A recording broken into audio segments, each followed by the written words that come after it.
مطلب جو اپنے آپ سے باتیں کر اپنا انالیسس کر سکے. تو تیسری چیز ہے نا وہ پھر اس کا نا وہ جو سمجھ لیں وہ جو سوچیں وہ میکا بن جاتا ہے اس کا. صحیح بات ہے. اگر جیسے عورت کا ایک میکا ہوتا ہے نا, اگر ہسبینڈ میکے کے خلاف بات کرے تو عورت ہسبینڈ سے دور ہوتی ہے, میکے سے دور نہیں ہوتی. اگر ماں باپ یا کوئی بھی ایسا شخص یار سچا پیار کرنے والی اگر ہو نا تو ہسبینڈ میکے کو چھوڑ دیتی ہے, ہسبینڈ کے ساتھ ہو جاتی ہے. لیکن سچا پیار میں ماتے ہیں. اور انہوں نے پوائنٹ دیکھنا کیا کہا تھا, انہوں نے کہا ہے کہ اگر وہ میکا رگڑا گیا بیچ میں, میکا رگڑا ہے بیچ میں نا, تو وہ پھر اسی طرح سے جب ماں باپ کہتے ہیں نا تمہاری کمپنی ایسوسیشن ٹھیک نہیں ہے, تمہارے دوست ٹھیک نہیں ہے, تو کس سے دور ہوتا ہے؟ ماں باپ سے دور ہوتا ہے. وہ اپنے میکے سے دور کبھی بھی نہیں ہوتا, وہ ان کو پریز کرنا اس کے لیے زیادہ بڑی پرائیورٹی ہے. اور اس کو نظر ہی آ رہا ہے کہ جو میرے پیرنٹس ہیں وہ میرے دوست نہیں ہے, میرے جو خیر خواہ میرے دوست ہیں, میرے یار ہیں.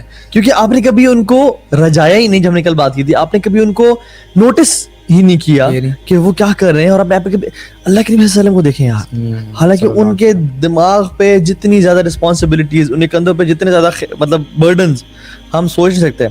آپ جا رہے ہیں اور ایک چھوٹے صحابی, چھوٹے سے ینگ ابو عمیر جا رہے ہیں, آپ ان کے پاس جاتے ہیں اور بیٹھتے ہیں اور نوٹس کرتے ہیں کہ وہ جو چڑیا اپنے سلیو میں لے کے پھرتے تھے وہ نہیں ہے آج, اور کہتے ہیں بیٹھتے ہیں کہتے ہیں یا ابا عمیر ما فعل غیر, تم پریشان لگ رہے ہو, تمہاری جو چڑیا تھی ابو عمیر وہ کہاں گئی. ایک بچے کو بھی مطلب اس نے بچے نے کیا دیکھا, this is the person who notices me. بالکل this is the person who knows what I'm going through, جس کے ساتھ ریلیٹ کر سکتے ہیں. تو وہ پھر اللہ کے ساتھ ساری زندگی جڑ گئے. ہم نے تو اپنے بچوں کو کبھی نہیں کیا, نہ ماں باپ نے کیا.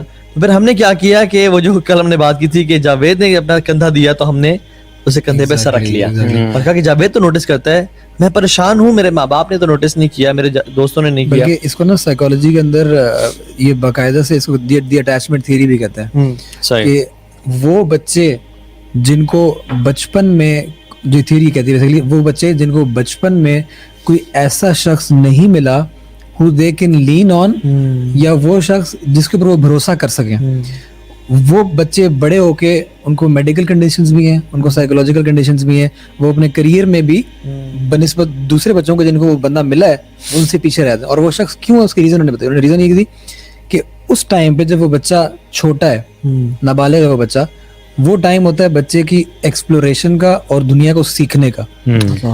اب وہ جو سیکھنے کا ٹائم ہے نا اس کا, اس سیکھنے کے ٹائم کے اندر اس بچے کو جب تک پیچھے سے اینکر نہیں مل رہا نا, اس کو پتا ہے یار میں اگر دنیا کے اندر کچھ بھی سیکھتے ہوئے کوئی غلطی بھی کرتا ہوں نا, I always have a fall back option. مجھے پتا ہے میری ماں میری بیک پہ ہے, میں کچھ بھی کر لوں گا نا وہ مجھے آ کے بچا لے گی. ان بچوں کو جن کو بیک پہ کسی قسم کا کوئی اینکر نہیں ملتا, یا ان کو پتا ہے کہ میری ماں مجھے سپورٹ نہیں کرے گی یا میرا باپ مجھے سپورٹ نہیں کرے گا if I mess up something, وہ بچے کبھی ایکسپلور نہیں کر پاتے دنیا کو.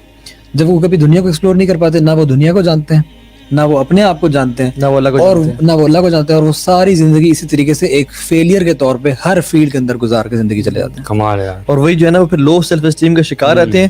اور پھر جب کسی عورت کو کوئی شخص کہہ دینا کہ آپ خوبصورت ہیں, تو کہتی ہے میں تو جانتی ہوں اپنے آپ کو, بیکاز لو سیلف ورتھ ہے نا, اور میں شیشی میں تو اپنے آپ کو دیکھتی ہوں کہ میں تو اتنی ورتھ نہیں ہوں. And lightning doesn't strike twice at the same place. ٹھیک ہے, حالانکہ فیکٹ نہیں ہے, ٹھیک ہے, واللہ عالم. لیکن first time she feels important and she thinks کہ یار, and he has such a bad eyesight کہ اس نے مجھے ایکسیپٹ کر لیا ہے, اب اس کو جانے نہیں دینا اس سچویشن کو. ٹھیک ہے جی, پکڑ لو, ہولڈ آن, کیش کرو اس کو. اور پھر وہ کیا ہوتا ہے کہ وہ جو انفیکچویشن فیل ہوتی ہے نا, کہ کیونکہ انسان ڈیفینیٹلی بنا اس کی ایموشنز ہے نا, اس کی ایموشنز ہیں. جب اس کو کوئی ایموشنلی ایک اچھا پریز کرتا ہے. اچھا اسلام میں نا تعریف کو اور اسراف کو بڑا ہولڈ کیا گیا اور پریز نہیں کیا گیا. بالکل. تعریف کو دبایا گیا کہ تعریف منہ پہ نہ کرو, اور اسراف کو. لیکن سبحان اللہ آپ دیکھیں میاں بیوی کے کانسیپٹ میں اس کی باؤنڈریز کو بہت لینینٹ کر دیا گیا اور کہا کہ کرو کرو کرو. تعریف آپ کا کھانا اچھا نہیں بنا, تعریف کو جھوٹی تعریف کر سکتے ہو. خوبصورت نہیں لگ رہی, آپ تعریف کر سکتے ہو, اور زیادہ کرو انکریجڈ ہے. اور بیوی پہ اسراف کرنا یعنی صدقہ کہا گیا ہے. میں اس کو وہ اسراف نہیں کہہ رہا میں, لیکن بیوی پہ خرچ کرنا اس کی نیڈ کو پورا کرنے کے لیے, وہ اٹ سیلف وہ خرچ کرنا نہیں ہے, وہ صدقہ ہے آپ کے لیے. یہ کٹ کر دیں یار, مزمل کٹ کر دیں پلیز, لائیو ہے کیسے کٹ کر سکتے ہیں. سو سبحان اللہ اسلام کا کتنا ڈیپ کانسیپٹ ہے. اگر ہم سائیکالوجی کو پڑھیں نا انسان کی, اور اسلام کو پڑھیں, ہم کہتے ہیں یہ دین واللہ ایک رب کی طرف سے ہی آیا ہے جو کہ حق والا رب ہے اور کہیں سے ہو ہی نہیں سکتا. صحیح بات ہے. تو اسلام اتنا زیادہ نا انسان کے جو کانسیپٹس ہیں جو ہماری نیڈز ہیں ان کو وہ کرتا ہے. آپ یہ کہنا چاہ رہے ہیں کہ جن لوگوں کو گھر میں بہت زیادہ پیار ملتا ہے اور جو ان چیزوں سے نہیں گزرتے وہ پیار میں نہیں پڑتے؟ نہیں, یہ ایک one of the symptoms why people easily fall into love اور multiple reasons ہے نا. دوسرا کیا ہے بہت اہم؟ میرا خیال میں ان کو نا اگر ہم ڈسکس کرنے سے پہلے اگر ہم جو بریک اپ پہ آ جائیں, کیونکہ اگر ہم اس کو ڈسکس کرتے رہ گئے تو یہ ہمارا گھنٹہ ہو جائے گا. سو what do you suggest؟ تو بریک اپ کے لیے جس کا حیدر میں آپ دونوں سوال کرتا ہوں, ایک لڑکی ہے یا ایک لڑکا ہے جس کو پیار تھا اور وہ حرام تھا, چلیں ٹھیک ہے, لیکن سمجھ نہیں تھی اس کو, اور اس کو جو اس کے فیانسے نے یا فیانسے نہیں بھی ہے, ایک ریلیشن شپ ہے, اس نے ڈچ کر دیا, دھوکہ دے دیا. اب وہ کہتا ہے کہ میں ڈپریشن میں ہوں, انزائٹی میں ہوں, میری زندگی کا مقصد نہیں ہے, اس نے مجھے آئی مس ہم, آئی مس ہر, جو بھی ہے.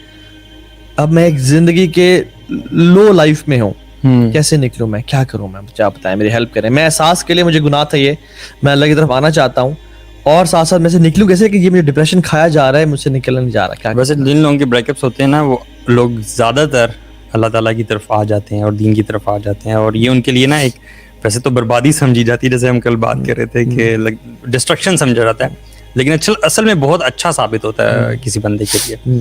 تو میرے خیال سے تو کسی بھی ایڈکشن کو چھوڑنے کے لیے نا 3 چیزیں ضروری ہوتی ہیں. سب سے پہلی چیز یہ امپورٹنٹ ہوتی ہے کہ آپ یہ دیکھ لیں کہ اس کی نیگیٹیوٹیز کیا ہیں, اس کے نیگیٹو اثرات کیا ہیں. ٹھیک ہے, آپ ریلیشن شپ, آپ کا حرام ریلیشن شپ, آپ اسی کے بارے میں ذرا اسٹڈی کریں. میں اس بندے کی بات کر رہا ہوں جس کا بریک اپ ہوا ہے, کہ he should research about the negative effects. حالانکہ وہ ایک تو اس سے گزر رہا ہے پہلے سے, لیکن وہ مزید اس پہ ریسرچ کر رہا ہے. دوسرا اسٹیپ جو ہے وہ یہ ہے کہ یہ آئیڈینٹیفائی کرنا کہ میں اس ایڈکشن میں ہوں یا نہیں. تو اس کو بڑی جلدی جواب مل جائے گا, میں تو اس سے ابھی گزر رہا ہوں. ٹھیک ہے. اور تیسرا اسٹیپ ڈو اٹ والا ہوتا ہے کہ یار now when you know it, چیزوں کا نیگیٹو اثرات کا بھی تمہیں پتہ چل گیا اور تمہیں پتہ کہ یہ مجھے ایڈکشن لگی بھی ہوئی ہے. Now the third thing is کہ آپ نے اس کو اوور کم کرنا ہی کرنا. تو اس میں جو بہت اسٹیپس مجھے جو سمجھ میں آتے ہیں نا وہ یہ کہ وہ تمام بیسیکلی اسٹرنگز جو آپ کو واپس ان تمام میموریز کی طرف لے کے جاتے ہیں. ٹھیک ہے, چاہے وہ اس کی یاد ہو, پھر وہ جیسے فریگرنسز کی ہم بات کر رہے تھے, اور پھر میوزک کی بات کرتے تھے, جگہ کی بات کر رہے تھے, ٹھیک ہے, انسٹیٹیوشن کی بات کر رہے تھے, ایوری تھنگ بیسکلی. اس سب کو انسان کو 1 by 1 جو ہے کٹ آف کرنا چاہیے, اس ہر اسٹرنگ کو, اور اس کی جگہ آلٹرنیٹیوز لانے چاہیے. Get rid of the gifts as well. Exactly. سارے خط آپ کو جلانے پڑیں گے, ٹھیک ہے, اور ساری میموریز ختم کرنی پڑیں گی. دفنا بھی سکتے ہیں, زمین میں دفنا بھی سکتے ہیں. دفنائیں گے نا تو آپ اپنے آپ پہ یقین نہ کریں, maybe some years later you would go and dig them up again. ٹھیک ہے, نیور ڈو دس. ایک بندے نے دفنائے تھے اس لیے کہہ رہا ہوں. So sometimes you might want to go check it out کہ یار ذرا جا کے دیکھیں ابھی ڈیکمپوز ہوئے یا نہیں ہوئے. ٹھیک ہے, صحیح ہے. تو بیسیکلی وہ سارے اسٹرنگس توڑ کے نا میں سمجھتا ہوں ان کی جگہ ریپلیس کرنا چاہیے انسان کو. اچھی گیدرنگ میں پھر جائے انسان, ٹھیک ہے, کوئی تفسیر سیشن یا اس طرح کے اسکالرس کے ساتھ اٹھنا بیٹھنا.